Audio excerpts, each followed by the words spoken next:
All right, so deer season's here. Pre-rut is right around the corner. What are you gonna do to get after that big buck? For me, I'm gonna dive into the bedding area like you can see behind me here. That's my pre-rut strategy. Check out a few clips from about 5 or 6 hunts from this past season, and we'll come back and talk strategy on how to make this work for you.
All right, so it's pre-rut. You've decided you want to jump into a bedding area.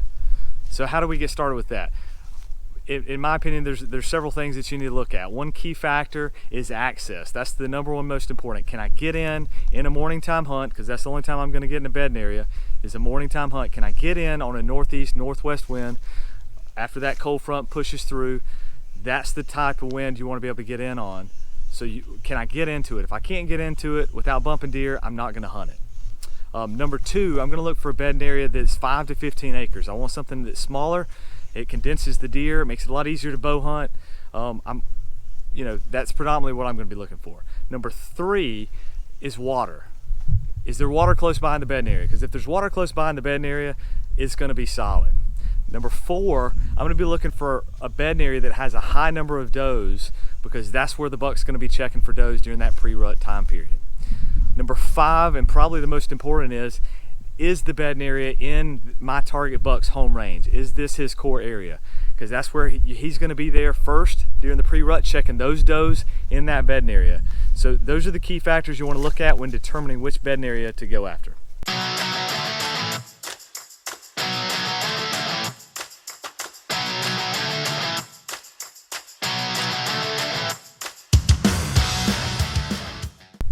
All right, so you've picked out your bedding area and determined this is a bedding area that hits the criteria that we touched on earlier.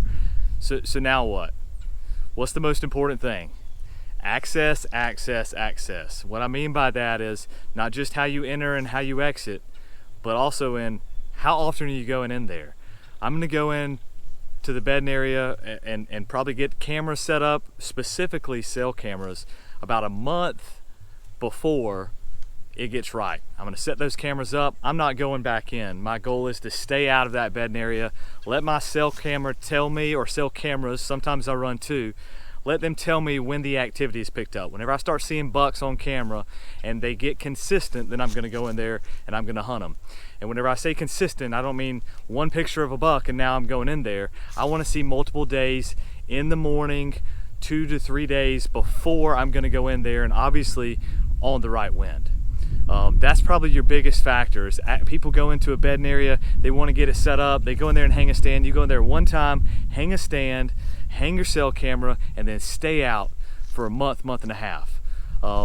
Sometimes I'll go into a bedding area that I'm trying to understand, and I'll hang cameras, and I might run cameras for a year or two before I actually even make a move into hunting the bedding area, just because it's such a sensitive area. So keep that in mind if you're going to implement this strategy. Don't get in there, spend a lot of time in there. Go in, hang some cameras, let the cameras do the work for you, and then get out.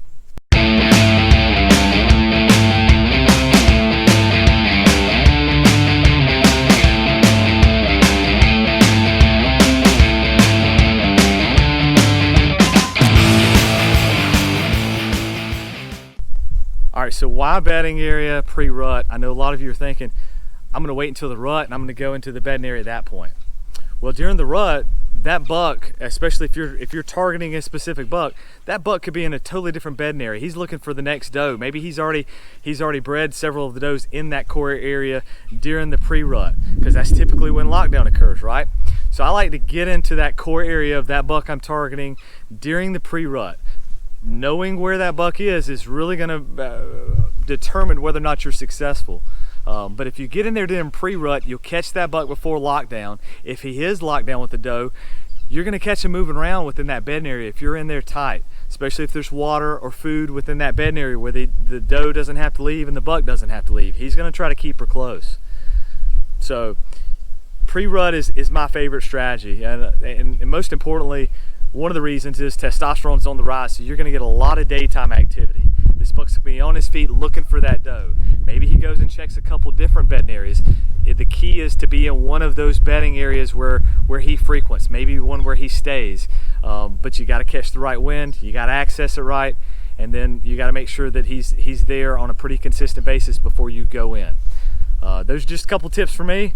Good luck to everybody out there, and hope you guys have a great season.